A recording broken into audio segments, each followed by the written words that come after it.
কি সমস্যা ছিল এবং কত ভালো হয়েছেন? মানে আমাকে দেখাবো না। আমি এটা পোস্ট করব এইজন্য, হ্যাঁ? আপনি শুধু নিজের মুখে বলুন কি সমস্যা ছিল? আপনার চোখটা দেখান, কপালটাও বাদ। শুধু চোখ আরেকটু অ্যাঙ্গেল করেন, আরেকটু অ্যাঙ্গেল করেন ম্যাম। ওভাবে না, শুধু ডাইন পাশের চোখ। হ্যাঁ, ইয়েস। তো আপনাকে সাজাচ্ছেন। এবার আপনি বলুন, আপনি কি সমস্যা ছিল? স্যার, আমার যে মূলত রিংওয়ার্মের অনেক বড় নড়া ছিল। হ্যাঁ। অনেক বছরের। জি স্যার। মানে কি সম্পূর্ণ শরীরে ছিল? স্যার বুঝতে পারছি না। মানে এটা কি পুরো শরীরে ছিল কিনা আপনার? পুরো শরীর বলতে শরীরে দুই জায়গাতে ছিল। হ্যাঁ। কোমরের নিচে ছিল, তারপরে বাম বগলের মধ্যে ছিল। এগুলো আচ্ছা, সমাধান মানে হয়েছে। শরীরের বিভিন্ন জায়গায় আপনার দাগ ছিল, শরীরে চুলকানির দাগ ছিল, তাই তো? আচ্ছা।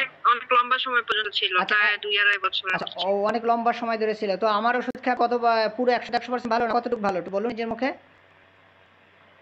জি, আলহামদুলিল্লাহ। আমি প্রথমবার যখন ওষুধ খেলাম তখন আমার 50% মতো ভালো ছিল।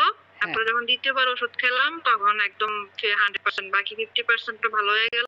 এখন একদম পুরোপুরিভাবে থেকে আমি মুক্ত। আচ্ছা, এখন আপনি কি সমস্যার জন্য ওষুধ নেওয়ার জন্য আমাকে ফোন দিচ্ছেন? এই যে আপনার চোখে যে চেরাজিও, তাই তো? বা হর্ডিওলা, এই যে চোখে হয়েছে এটার জন্য, তাই তো ম্যাডাম? জি।